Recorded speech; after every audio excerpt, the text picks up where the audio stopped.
Ok, aujourd'hui je suis pas avec une moto neuve, même si elle est très récente. Elle date celle-ci exactement de début 2020. C'est la VFR 800 modèle 2014. Si je dis pas de bêtises, je l'avais déjà essayé une première fois en 2015, donc pas très longtemps après sa sortie, pas très longtemps après mon permis non plus. À l'époque, pas de vidéo, pas de commentaires, rien. Donc je recommence. Elle regroupe pour moi toutes les qualités que je cherche dans une moto, C'est important. Évidemment qu'on pourra me dire mais elle n'est pas ceci, elle n'est pas cela. Pour moi, c'est la moto parfaite. Je préviens tout de suite, ça risque de pas être très objectif. Je vais essayer quand même de trouver quelques points faibles à cette machine qui est vraiment très très polyvalente. Elle fait tout bien partout, presque à tous les régimes. On va y revenir. Avant de commencer, un grand merci à Fabrice, un de mes collègues, pour le prêt de sa moto. Ça met clairement l'impression d'avoir la machine de quelqu'un. S'il se passe quelque chose, on prive une personne de son moyen de transport. Donc ça, ça rend les choses encore un petit peu plus difficiles. La VFR, c'est une des motos mythiques de chez Honda. Il y a des générations et des générations de VFR. Moi, j'avais déjà fait une vidéo sur la RC36-2, donc le modèle du milieu des années 90, avant le VTEC. Celle-ci a le VTEC, 4 cylindres en V à 90 degrés, admission variable, je viens de le dire. Elle développe 107 chevaux à 10 250 tours minute. Le couple, lui, est dispo à 8500 tours, avec cette petite particularité du déclenchement du VTEC. On va le voir vers 7500 tours. Il y a quand même un petit regain de puissance qui arrive. On a une fourche traditionnelle à l'avant Showa, mais avec des étriers radio Tokiko 4 pistons qui pincent 2 disques de 310 mm. Pourquoi je parle aussi vite? J'en sais rien. Je suis peut-être juste content d'être ici en compagnie de cette machine. On a un Bridgestone Batlax Sport Touring en 120 de large sur une jante de 17 pouces. À l'arrière, il fait 180 de large, jante de 17 pouces aussi, sur un très beau monobras. C'est la signature de la VFR entre autres, même si ici il est caché en partie par un silencieux aftermarket à Krapovic. C'est pas le but de la VFR de faire du bruit, et ce silencieux ne gueule pas trop quand on n'est pas trop dans les tours, donc c'est bien, il remplit bien sa mission. 107 chevaux, je l'ai dit, 21 litres et demi de réservoir, ce qui est vraiment bien. Là, on voit vraiment un aspect GT de la machine, des contenances qu'on n'a plus trop l'habitude de croiser de nos jours. La selle est à 79 cm de haut, accessible vraiment pour tout le monde, parce qu'elle est assez étroite en plus, donc même les plus petits gabarits trouveront leur compte. Un cadre alu, et qu'est-ce qu'on peut dire d'autre? Celle-ci a un capot de selle, et c'est pas comme ce qu'on voit actuellement. Si on enlève le capot de selle, il y a la selle dessous, on n'a pas à choisir entre l'un et l'autre. C'est une machine qu'on trouvait neuve au prix de 13 000 €, donc jusqu'en début 2020 au catalogue. Et maintenant, d'occasion, cette génération-là, les premières, on les trouve à partir de 7 200 € au niveau national.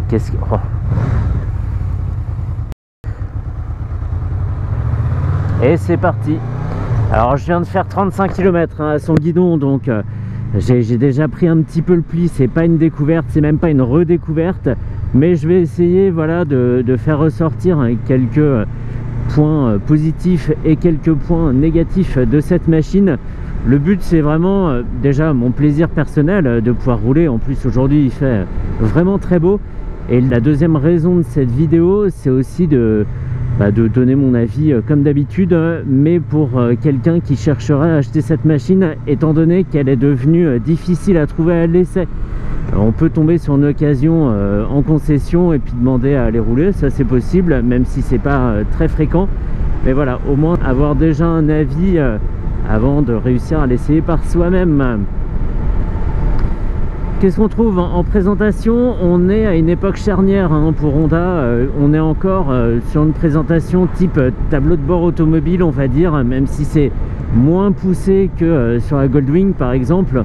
On a donc toute l'instrumentation regroupée sous une seule grande vitre, ce que Honda faisait très bien et ce que j'aime beaucoup. Ça donne un vrai cachet à la moto. On a 2 écrans à cristaux liquides et un contour central dont la zone rouge est à un peu plus de 13 000 tours. On peut aller jusque là, sérieusement on peut y aller. La moto a quasiment une allonge infinie. Le seul truc qui nous retiendra, c'est la perte de points sur le permis, ou la perte du permis indirect, parce que quand on est au-delà de 10 000 tours, le permis s'est déjà envolé. À gauche, le cristaux liquide regroupe la vitesse et la jauge à essence divisée en 6 segments, donc c'est très bien. Fabrice m'a confirmé que sur route et autoroute, on pouvait facilement atteindre les 400 km d'autonomie. Donc voilà, des chiffres vraiment tranquilles pour voyager. On ne sera pas obligé de passer sans arrêt à la pompe. Et le cristaux liquide de droite comporte un indicateur de rapport engagé, un totaliseur kilométrique, la température moteur, 78 degrés ici, je ne l'ai pas vu s'affoler beaucoup depuis le début, hein. C'est pas une machine qui chauffe du tout. Une horloge et on défile les infos avec un bouton à gauche, trip A, trip B, trip perso, je ne sais pas pourquoi, et le totaliseur. La conso moyenne 5,5 litres, la vitesse moyenne, ça on va pas le dire parce que c'est une moto de la région parisienne.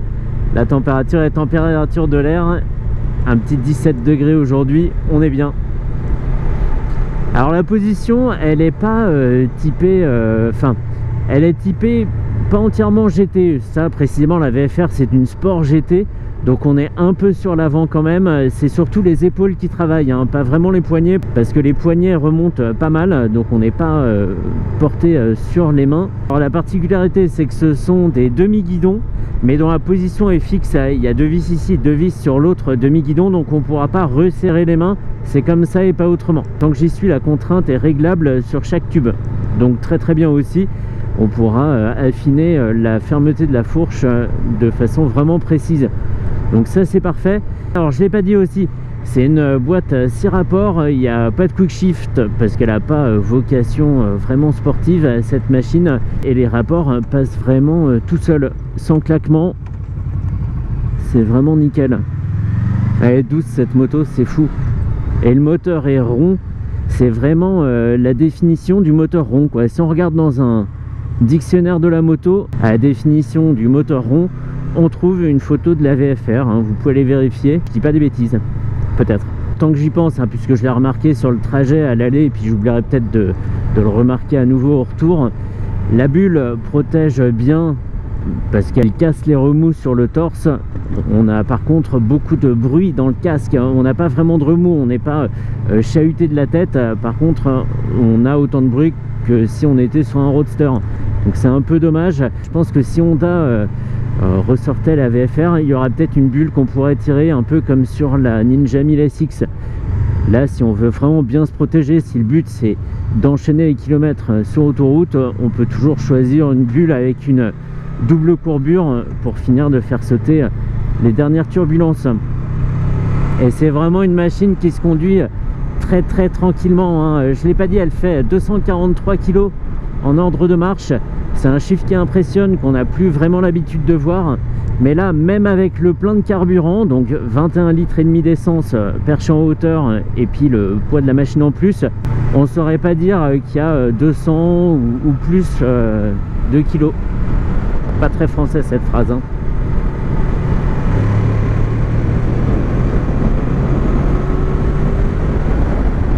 On repart tranquillement, peu importe le rapport. C'est un moteur qui aimera pas trop être sous 3000 tours. Il faudra toujours le laisser un petit peu au-dessus. C'est pas qu'il cogne, mais en fait il est pas très à l'aise. On est un peu juste en reprise, donc au-dessus de 4000 tours c'est bien. Là par exemple, on va se mettre en 5e à 90. Je suis à 4500 tours et c'est comme si j'avais pas démarré. Le moteur est pas stressé, on force absolument pas sur la machine, c'est vraiment tranquille.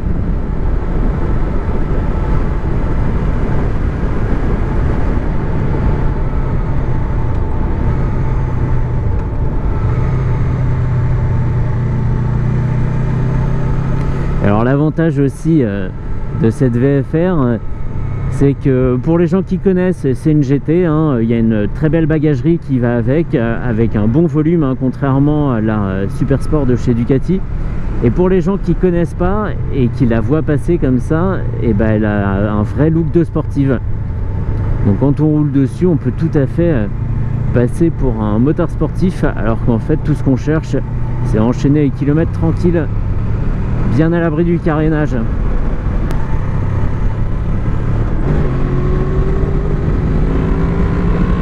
C'est ça. C'est à 7000 tours que ça se déclenche. il y a comme une libération de la puissance sans être un vrai coup de pied au cul. Mais la moto regagne vraiment en performance. C'est comme si on avait lâché les freins un petit peu. Il y a vraiment un plus en passant la barre des 7000 tours.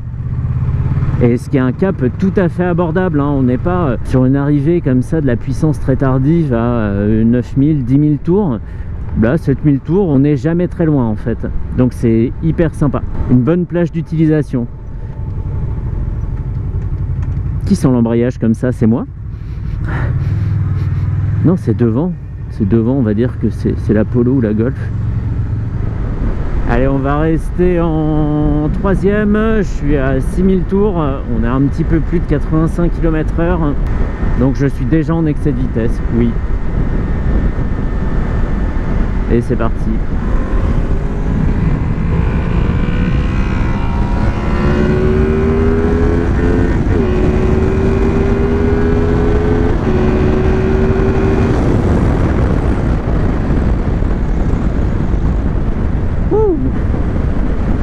J'adore un bruit, le vrai bruit du 4 cylindres, sans que ça soit aussi déconné que chez Ducati par exemple.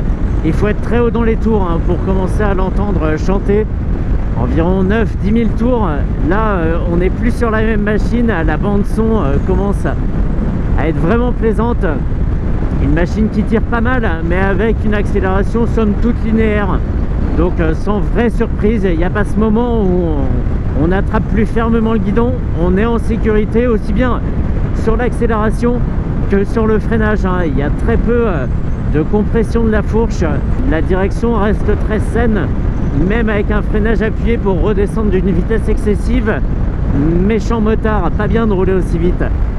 Et comme sur les RC36-2, on peut tout à fait être dans la bulle et que ça soit confortable. On est naturellement posé sur le réservoir, on est protégé suffisamment par la bulle et on n'est pas gêné par le haut de la bulle dans le champ de vision. Donc ça, c'est très très bien et on se plaît vraiment à se regrouper sur cette moto quand on est en recherche de performance. Elle le fait, hein, elle roulera vite. Il faudra se méfier de ça quand on est en accélération prolongée parce qu'on finira vraiment par y perdre tout son permis. Mais encore une fois, avec une arrivée de la puissance prévisible. C'est pour moi la définition de la Honda. C'est prise en main facile, ergonomie vraiment bien pensée, même si le bouton du klaxon, je suis toujours pas fan, mais bon, ça, on les changera pas. Et je sais pas, un caractère qu'on a l'impression de connaître depuis toujours en fait, sans que ça soit dangereux, hein, sans qu'on se dise bon bah maintenant c'est bon, j'ai vu toute la machine, je m'y suis habitué très vite, on y va, on envoie. Et en fait non, ça va, on reste toujours en sécurité sur cette machine. J'essaie vraiment d'être objectif, hein, c'est pas parce que à mes yeux c'est la meilleure machine du monde que je ne vais faire que l'encenser. Il y a ce petit manque de protection de la bulle d'origine qui est quand même à remarquer. Merci monsieur. Qu'est-ce qu'on pourrait dire d'autre? Une présentation qui peut paraître vieillotte hein, pour une machine qui n'est pas si vieille que ça, mais en même temps c'est classe. C'est fait avec beaucoup de goût cette présentation, et avoir le contour central comme ça, quelque part c'est aussi une touche de sportivité. Il y a ce bon équilibre entre voyage et sport en fait. Et puis bon, là elle est rouge en plus, donc c'est encore mieux. Elle existait aussi en gris métallisé, noir qui cache les détails, et blanc pas super chouette. C'est à mon avis le rouge et le gris qui lui font le mieux. Ça met en valeur les arêtes, les prises d'air. Ça aussi c'est la signature de la VFR. On reconnaît une VFR quand on en voit passer une.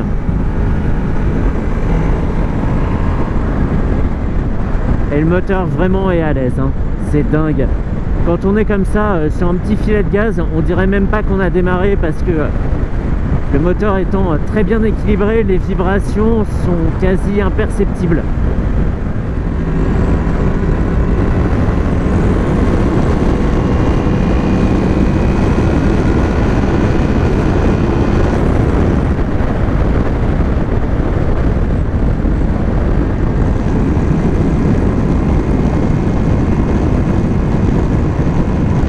bonne position, même quand on est regroupé comme ça, le genou vient, le coude vient tranquillement se caler le long du genou. Et là on fait bloc avec la machine. Que dire? Que dire? Je sais pas, que du bien. Que du bien. Et en plus on n'en trouve pas très cher maintenant. C'est des moteurs qui n'auront pas été brusqués, hein. Les gens qui achètent ça sont pas là pour faire la course. On roule tranquille sur le couple avec quelques accélérations viriles de temps en temps, mais pas de quoi entamer la santé du moteur. Donc c'est des machines, et c'est comme ça depuis toujours, hein, qu'on peut acheter vraiment les yeux fermés. C'est pas comme acheter une ZX6R ou un Fireblade. Là vraiment c'est une clientèle de gens tranquilles qui veulent voyager avec du style. Et tout ça rime, évidemment. Merci encore à Fabrice pour le prêt de sa machine. C'est déjà lui qui m'avait prêté sa CB650F. Donc ici on est dans une évolution logique, hein. La CB650F, petit 4 cylindres, mais déjà avec un esprit GT. Et là l'évolution c'est la VFR 800, et au-dessus on a encore la VFR 1200 avec son allure de prototype. Mais là le poids c'est encore autre chose, une moto que je n'ai jamais essayé mais que j'aimerais beaucoup conduire. Allez, retour bureau, et on peut en rester là. C'est vraiment la machine pour moi qui regroupe le plus de qualité et qui fait le mieux le job dans toutes celles que j'ai essayées. Je les ai pas toutes essayées évidemment, mais à l'heure actuelle c'est vraiment la meilleure à mes yeux, oui.